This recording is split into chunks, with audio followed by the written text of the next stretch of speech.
சஹீஹ் முஸ்லிமிலே பதியப்பட்ட ஒரு செய்தி, இன்னல்லாஹ யுஹிப்புல் அப்த தகியல் கனியல் ஹஃபி. அல்லாஹு தாலா எந்த அடியார்கள் எல்லாம் இறையச்சத்தோடு போதும் என்ற வாழ்க்கையோடு புரியப்படாதவர்களாய் வாழுகின்றார்களோ அப்படிப்பட்டவர்களை விரும்புகின்றான். அதாவது இறையச்சத்தோடு போதும் என்ற வாழ்க்கையோடு புரியப்படாதவர்களாய் எவர்கள் வாழுகின்றார்களோ அப்படிப்பட்ட அடியார்களை அல்லாஹு தாலா விரும்புகிறான் என்று ரசூலுல்லாஹி ஸல்லல்லாஹு அலைஹி வஸல்லம் அவர்கள் சொல்லி காட்டுகின்றார்கள். இந்த ஹதீஸ் சஹீஹ் முஸ்லிமிலே பதியப்பட்டிருக்கின்ற ஒரு செய்தி. இந்த செய்தியிலே நாங்கள் படித்துக் கொள்ள வேண்டிய பலவிதமான அம்சங்களை இங்கே காண முடிகின்றது. நாங்கள் படிக்க வேண்டிய பலவிதமான அம்சங்களை இந்த ஹதீஸிலே காண முடிகின்றது. அல்லாஹு தாலா எவைகளை எல்லாம் விரும்புவான் என்பதை எங்களுக்கு அல் குர்ஆன் சொல்லி தருகின்றது. அல்லாஹ்வுக்கு நாங்கள் எதையெல்லாம் செய்ய வேண்டும் என்பதையும் அல் குர்ஆன் எங்களுக்கு சொல்லி தருகிறது. ரசூலுல்லாஹி ஸல்லல்லாஹு அலைஹி வஸல்லம் அவர்கள் வழிகாட்டி இருக்கிறார்கள். ஆனாலும் கூட இஹ்லாஸுக்கான சில அடையாளங்கள், ஒருவர் இஹ்லாஸோடு இருக்கிறார் என்று சொன்னால் அந்த இஹ்லாஸுக்கான சில அடையாளங்கள் இருக்கின்றன. ஒருவர் அல்லாஹ்வுக்காகவே வாழுகிறார் என்று சொன்னால் அதற்கென சில அடையாளங்கள் இருக்கின்றன. இந்த உலகத்தில் உண்மை என்று சொன்னால் அதற்கென சில அடையாளங்கள் இருக்கின்றன. அதே போன்று பொய் என்று சொன்னால் அதற்கென சில அடையாளங்கள் இருக்கின்றன. என்னதான் ஒருவர் உண்மையை பொய்யாக காட்ட நினைத்தாலும் அடையாளங்கள் மூலம் இவைகள் உண்மை என்பது தெளிவாகிவிடும். என்னதான் ஒருவர் ஒரு உண்மையை பொய் என்று காட்ட நினைத்தாலும், பொய்யொன்றை உண்மையாக காட்ட நினைத்தாலும் அடையாளங்கள் மூலம் இது பொய் என்பது தெளிவாகிவிடும். ஒருவர் ஒரு புறத்தில் ஒரு மாதிரியாகவும் இன்னொரு புறத்தில் ஒரு மாதிரியாகவும் நடிக்கிறார் என்று வையுங்கள். உலகத்தில் நயவஞ்சகத்துக்கென அல்லாஹு தாலா சில அடையாளங்களை வைத்திருக்கிறார். என்னதான் இரண்டு புறத்தில் ஒரு மாதிரி நடித்தாலும் சில அடையாளங்களை அல்லாஹு தாலா என்ன செய்து விடுவான், வெளியே கொண்டு வந்து விடுவான். அதே போன்றுதான் நல்ல விஷயங்களுக்கும் நிறைய அடையாளங்கள் இருக்கின்றன. ஈமானுக்கு சில நல்ல அடையாளங்கள் இருக்கின்றன. சொர்க்கம் போகின்றவன் என்று சொன்னால் அவனுக்கென சில அடையாளங்கள் இருக்கின்றன. அல்லாஹு தாலா என்ன சொல்கிறான் என்று சொன்னால், ஒரு மனிதருடைய உண்மையான வாழ்க்கை, அவர் எப்படி வாழ்கிறார், அவரது பொருளாதார பின்னணி என்ன, அவரது அமல்களுடைய நிலைமை என்ன, அவரது அதாவது அவர் மீது சொல்லப்படுகின்ற பழிகளுடைய பெருமதி என்ன என்பதையெல்லாம் ஒரு மனிதன் விளக்கப்படுத்தாமல் சொல்லாமல் தான் நல்லவன் என்பதை காட்டுவதற்கான எந்த முயற்சியும் செய்யாமல் ஒரு மனிதர் சமூகத்திலே வாழுகிறார் என்று சொன்னால் அப்படிப்பட்ட அடியார்களை அல்லாஹு தாலா விரும்புகிறான் என்று ரசூலுல்லாஹி ஸல்லல்லாஹு அலைஹி வஸல்லம் அவர்கள் சொல்லி காட்டுகின்றார்கள்.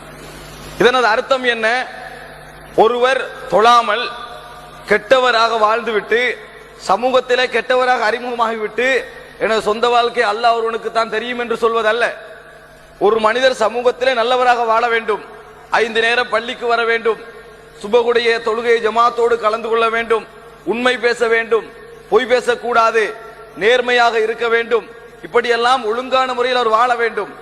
வாழுகின்ற அதே நேரத்தில் அவர் எந்த அளவுக்கு மக்களுக்கு மத்தியிலே வணக்கசாலி என்று அடையாளப்படுத்தப்பட்டிருக்கிறாரோ அதைவிட கூடுதலான அமல் செய்யக்கூடியவராக அவரது தனிமையுடைய வாழ்க்கை இருக்க வேண்டும். அவரது தனிமையுடைய வாழ்க்கை இதைவிட கூடுதலான அமல் செய்யக்கூடியவராக அவர் இருக்க வேண்டும். இன்றைய சமூகத்திலே நாங்கள் 3 குழுவினரை பார்க்கலாம். ஒரு சிலர் எப்படி நல்லவர்கள் என்று எங்களுக்கு நல்ல முறையில் அடையாளம் தெரியக்கூடியவர்கள், ஆனால் அவர்களது சொந்த வாழ்க்கை நாங்கள் எவ்வளவு நலவு என்று நினைக்கிறோமோ அதைவிட குறைந்த அமைப்பில் தான் அவருடைய சொந்த வாழ்க்கை இருந்து கொண்டிருக்கிறது. உள்ளே எல்லாம் கோதாகி போயிருக்கிறது, மார்க்கத்துக்கு முரணானவைகள் நிறைந்திருக்கிறது. வெளியே பகிரங்கமாக அவர் வாழுகின்ற வாழ்க்கையை விட அவர் தனியாகி போனால் அல்லது அவர் வீட்டுக்கு ஆகிவிட்டால், அவர் தனிமையில் ஆகிவிட்டார், தனது நண்பர்களோடு ஆகிவிட்டால் மோசமான வாழ்க்கை வாழ்ந்து கொண்டிருப்பார், அல்லது அல்லாஹ்வுக்கு முரணான வாழ்க்கை வாழ்ந்து கொண்டிருப்பார், அல்லது கட்டுப்பாடு இல்லாத ஒரு வாழ்க்கை வாழ்ந்து கொண்டிருப்பார். ஆனால் வெளிரங்கம் மக்கள் அவரை ரகசியமாக பார்த்தால் எப்படி இருக்குமோ அதைவிட நல்லதொரு வாழ்க்கையாக இருக்கும். இன்னும் சிலருடைய வாழ்க்கை எப்படி இருக்கும்? வெளியே ஒருவர் பார்த்தால் எப்படி நன்றாக இருக்கிறாரோ அதே அளவில் உள்ளேயும் அவர் நன்றாக இருக்கிறார். வெளியே ஒருவரை பார்த்தால் எப்படி வணக்கசாலியாக இருக்கிறாரோ அதே அளவில் அவர் உள்ளேயும் வணக்கசாலியாக இருக்கிறார்.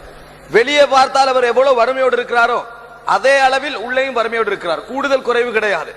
நல்லவரை நாங்கள் நினைத்து அவரை தனிமையில் பார்த்தாலும் கூடுதலாக அவர் நல்லவரும் அல்ல, அதே நேரத்தில் அவர் என் சமூகத்தில் எப்படி காட்சி தரப்படுகிறாரோ அதை விட அவர் கெட்டவரும் அல்ல. நடுநிலையான வாழ்க்கை. இப்படி இது இரண்டாவது குரூப். எப்படி நாங்கள் வெளியே பார்க்கிறோமோ அதை அமைப்பில் தான் அவரது உள்வாழ்க்கையும் நல்லவராக இருக்கிறார்.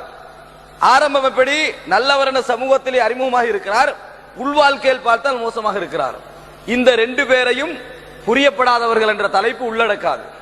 மூன்றாவது ஒரு சிலர் இருக்கிறார்கள், அவர்களை பார்த்தால் அல்லாஹ்வை வணங்குகிறார்கள், இபாதத்தோடு இருக்கிறார்கள், அகலாக்கோடு வாழ்கிறார்கள், பொறுமையோடு இருக்கிறார்கள், பாவங்கள் செய்வது குறைவு, நல்ல கட்டுப்பாடான வாழ்க்கை, வறுமையானவர்கள், இதெல்லாம் எங்களுக்கு தெரியும்.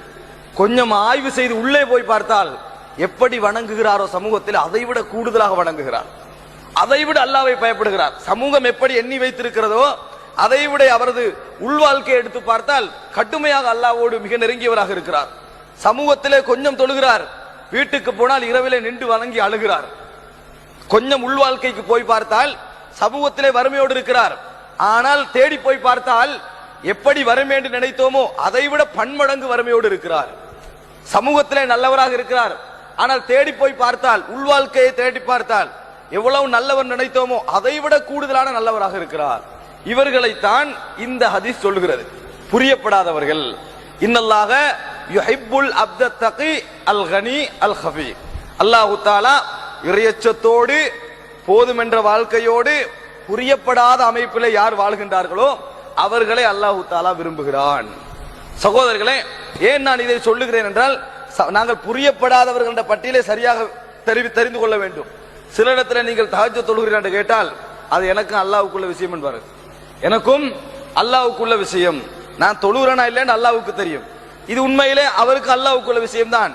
ஆனால் இதன் மூலம் கேட்டவருக்கு ஒரு சந்தேகம் வரும், ஒருவேளை நமக்கே இவர் கடுமையா தொழுகிறவர் போல இருக்குது. ஆனா உண்மையில அவர் தொழுகிறதே இல்லாம இருக்கும், உண்மையிலேயே அவர் தொழுகையே இல்லாம இருக்கும். அவர் என்ன சொல்லுவார் தெரியுமா, இது எனக்கு அல்லாஹ்வுக்குள்ள விஷயம் என்பார். உண்மையிலே அவர் தொழுதிருந்து அப்படி சொல்லி இருந்தால் பெரிய நன்மை. அவர் தொழுகிறவராக இருந்து அல்லாஹ் இடத்துல அந்த நேரத்தில் அழுகிறவராக இருந்து இவன் கேட்கிறத வெறுத்து இப்படி கேட்டேன் அமல பாழாக போறானே அது எனக்கும் அல்லாஹ்வுக்குள்ள விஷயம் என்று சொல்லிட்டு போய் உண்மையிலே அல்லாஹ்வை வணங்குவனாக இருந்தால் அது மிக சிறந்தது. ஆனால் நிறைய பேருடைய பதில் அது எனக்கு அல்லாஹ்வுக்குள்ள விஷயம் என்று சுபஹே தொழுகிறேன்னு அர்த்தம். அதுதான் விளங்கப்படுத்த பயப்படுறது. காரணம் என்ன என்று சொன்னால் எத்தனையோ விஷயத்தில் தான் செய்கிறேன் என்பதை காட்டிக்கொள்ள முயற்சிக்கின்ற ஒரு சமூகத்தில் நாங்கள் வாழ்ந்து கொண்டிருக்கிறோம். தவ்வாவாக இருந்தாலும் சரி, பணமாக இருந்தாலும் சரி, என்ன அறிவு விஷயமாக இருந்தாலும் சரி, இபாதத்து விஷயமாக இருந்தாலும் சரி, கொஞ்சம் சான்ஸ் கிடைத்தால் காட்டிக்கொள்ள வேண்டும் என்ற எண்ணத்தோடு வாழுகின்ற ஒரு சமூகத்திலே இருக்கிறோம். அப்ப அவர் இதை மறைப்பார் நம்ம சொல்ல முடியாது. இது நான் இஹ்லாஸுக்காக மறைக்கிறேன் சொல்ல முடியாது. கேட்டதுக்காக வேண்டி சொல்றேன், நான் தொழுகிறேன்னு சொல்ல பாப்பாரு. தொழுகிறவராக இருந்தா நான் யாருக்கும் சொன்னதில்லை, நீங்க கேட்டதுக்காக நான் சொல்றேன், நான் தொழுகிறவன் தான், அப்படித்தான் சொல்ல பாப்பாரு ஒழிய இது எனக்கு அல்லாஹ்வுக்குள்ள விஷயம் என்று சொல்வது குறைவு. அப்படி ஒரு ஆள் சொல்லுறார் என்று சொன்னால் பெரும்பாலும் என்னது, தொழாதவர்கள் தான் என்ன செய்வாங்க, அப்படி இது எனக்கும் அல்லாஹ்வுக்குள்ள விஷயம் என்று தொழாம இருக்கிறவர்கள் தான் கூடுதலாக சொல்வார்கள். ஒரு சிலர் வேணுமென்றால் விதிவிலக்காக இருக்கலாம். அது என்ன விஷயம் என்று சொன்னால், இப்ப இவர் சொன்ன வாழ்க்கையை வைத்து என்ன மக்கள் நினைப்பார்கள், கடுமையாக தொழக்கூடியவர் என்ற ஒரு எண்ணப்பாடு வந்துவிடும். ஆனால் உள்வாழ்க்கையை தேடி பார்த்தால் தொழுகையே இல்லை, உள்வாழ்க்கையை தேடி பார்த்தால் தொழுகையே இல்லாத நிலையில் இருக்கும். புரியப்படாதவர்கள் என்ற தலைப்பு எது தெரியுமா, அவர்கள் புரியப்பட்டிருந்தால் இன்னவர்கள் தான் என்று அவர்கள் தெரிய வந்திருந்தால் இந்த சமூகத்திலே முதன்மையான இடத்தை இந்த சமூகம் அவர்களுக்கு கொடுத்திருக்கும். உங்களுக்கு தான் தலைமை பதவி, நீங்கள் தான் இந்த ஊரிலேயே மிகச்சிறந்தவர், நீங்கள் தான் இந்த ஊரிலே தர்மசாலி, நீங்கள் தான் இந்த ஊரிலேயே மிகவும் ஒழுக்கவான் என்ற பெயரை அவருக்கு கொடுத்திருப்பார்கள். ஆனால் அப்படி கொடுக்கப்படாத அளவில் அவர் வாழ்ந்து கொண்டிருக்கிறார். நாங்கள் வெளிரங்கமாக அவரது பொருளாதார நிலையில் எதை பார்க்கிறோமோ அதை விட மிக வறுமையாக உள்ளே இருக்கிறார். ஆனால் கண்டுகொள்ள முடியாது. அவரது வணக்க வழிபாட்டை நாங்கள் வெளிரங்கமாக பார்க்கிறோம், அவரது உள்வாழ்க்கை காணுகின்ற வாழ்க்கையை விட காணப்படாத அவரது வாழ்க்கை மிகவும் சிறந்த வணக்கசாலியாக இருக்கிறார். மக்களோடு மக்களாக தொழுகின்ற பொழுது எல்லோரும் தொழுவதை போல் தொழுகிறார், கடமைகளை நிறைவேற்றுகிறார், சாதாரணமாக இருக்கிறார்.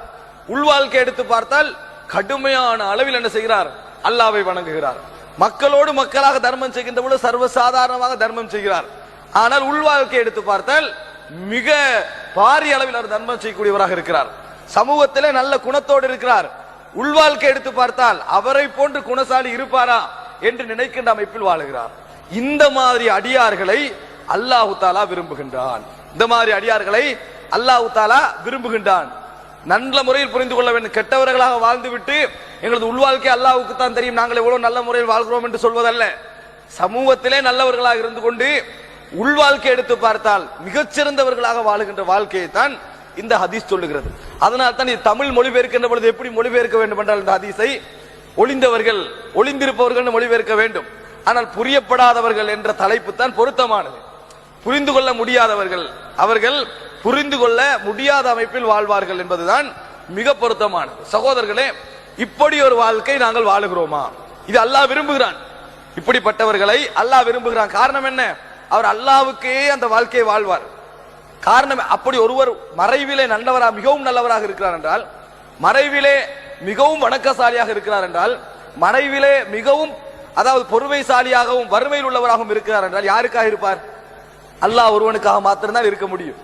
வெளியே ஒன்றுக்காக இருக்க முடியாது. ஒருவர் வறுமையை மக்களுக்கு மத்தியில் காட்டுகிறார் என்றால் பணத்தை பெற்றுக் கொள்வதற்காக இருக்கலாம். வணக்க வழிபாட்டை கூடுதலாக காட்டுகின்றார் என்றால் இவர் நல்லவர் என்ற பெயரை பெற்றுக் கொள்வதற்காக இருக்கலாம். அப்படி அல்லாமல் ஒரு விஷயத்தை ஒருவர் மறைத்து செய்கிறார் என்று சொன்னால் எதற்காக இருக்க வேண்டும்? அல்லாஹ் ஒருவனுக்காக மாத்திரம்தான் இருக்க வேண்டும். அல்லாஹ் ஒருவனுக்காக மாத்திரம்தான் இருக்க வேண்டும். சகோதரர்களே, எனவே இப்படிப்பட்ட மனிதர்களை அல்லாஹு தாலா விரும்புகிறார் என்று சொன்னால் நாங்கள் கொஞ்சம் எங்களை எடை போட்டு பார்க்க வேண்டும். நாங்கள் கொஞ்சம் எங்களை எடை போட்டு பார்த்தால் நல்லது என்று மறைமுகமாக எங்கள்கிட்ட ஏதாவது மிஞ்சி இருக்குதா? சமூகத்துக்கு தெரிய வேண்டிய அமைப்பில் கெட்டது என்று மிஞ்சி இருக்குதா? எங்களை பரிசோதித்து பார்த்தால் சமூகத்துக்கு எங்களது நல்ல பகுதி எல்லாம் என்று தெரிந்துவிட்டு ஒரு 25% இன்னும் கொஞ்சம் நலவு இருக்குது, எங்களோட சமூகத்துக்கு தெரியாது, அதை நாங்கள் ரகசியமாக செய்து வருகிறோம் என்ற அமைப்பில் இருக்கிறதா? நல்லது என்று தெரிகிறது 25 தான், காட்டிக்கண்டது 70 இருக்குதா? எங்களை நாங்கள் ஆய்வு செய்து பார்த்தால் பெரும்பாலும் இந்த ஹதீதிலே நாங்கள் ஜீரோவாக இருப்போம். அல்லாஹ் தஆலா மறுமையில வந்து ஸ்பெஷலா எடுத்து காட்டுறதுக்கு சமூகத்துக்கு எந்த அமலும் இல்லை. விசாரணையில தெரிய வரக்குள்ள இது இவர் செஞ்சதா, உலகத்திலே செஞ்சது தெரியும் என்ற அமைப்பில் தான் எங்களோட அமல்கள் இருக்கிறதே ஒழிய தெரியாமல் நாங்கள் பல அமல்களை செய்கிறோமா என்று கேட்டால் இல்லை என்றுதான் சொல்ல வேண்டும். பெரும்பாலான அமல்கள் நாங்கள் செய்து வருகின்ற பெரும்பாலான நலவுகள் இந்த சமூகத்திற்கு தெரியும். தெரியாமல் ஒன்று இருக்கிறது என்றால் அது பாவமாக மட்டும் இருக்குமே ஒழிய நன்மைகளில் சமூகத்துக்கு தெரியாமல் நாங்கள் ஏதாவது செய்திருக்கிறோமான்னு கொஞ்சம் எடை போட்டு பாருங்கள். மறுமை நாளை முன்னிறுத்தி நாங்கள் இந்த உலகத்திலே வாழ்வது அல்லாஹ் ஒருவனை மாத்திரம் நோக்கமாக கொண்டு என்பது உண்மையாக இருந்தால், ஈமானை அடிப்படையாக கொண்டுதான் வாழுகிறோம் என்பது உண்மையாக இருந்தால், சொர்க்கத்தை தான் ஆசை வைக்கிறோம், நரகத்தை தான் பயப்படுகிறோம் என்று நாங்கள் எங்களை நினைத்திருக்கிறோமே, அது உண்மையாக இருந்தால் இந்த ஹதீஸ் நல்லதொரு அதாவது மீசான், ஒரு தராசு போட்டு பார்க்கலாம். சமூகத்திற்கு நாங்கள் செய்கின்ற அமல்களில் எல்லாமே தெரிந்திருக்கிறதா, தெரியாமல் நாங்கள் எங்கள் வாழ்க்கையில் தொடர்ந்து சில அமல்களை செய்து வருகிறோமா என்று கேட்டால் இதில் ஒரு 75% போய்விடுவார்கள், தோல்வி அடைவார்கள்.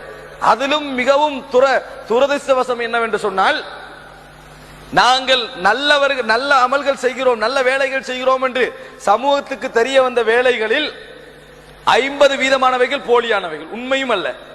காட்டிக்கொள்வதில் ஒரு 50% நலவென்று தெரிந்திருக்கிறது, இன்னொரு 50% உண்மையாக காணப்படாதவைகள் அனைத்தும் தீமை என்கின்ற அமைப்பில் தான் எங்கள் வாழ்க்கை நாங்கள் வாழ்ந்து கொண்டிருக்கிறோம். சகோதரர்களே, அதனால் உண்மையிலேயே நாங்கள் அல்லாஹ்விடத்தில் சிறந்தவர்களாக மாற வேண்டும் என்றால் எஞ்சிய பகுதி இருக்கிறதே எல்லாம் மறுமைக்காக மாத்திரம் இருக்க வேண்டும். அதை பயன்படுத்துகின்ற இடங்கள் மாத்திரம் மறுமைக்குரிய இடங்களாக இருக்க வேண்டும். மேலும் மக்களை நன்மையின் பக்கம் அழைப்பவர்களாகவும் நல்லதை கொண்டு மக்களை ஏவுபவர்களாகவும் தீயதிலிருந்து மக்களை விலக்குபவர்களாகவும் உங்களிலிருந்து ஒரு கூட்டத்தார் இருக்கட்டும். இன்னும் அவர்களே வெற்றி பெற்றோர் ஆவர்.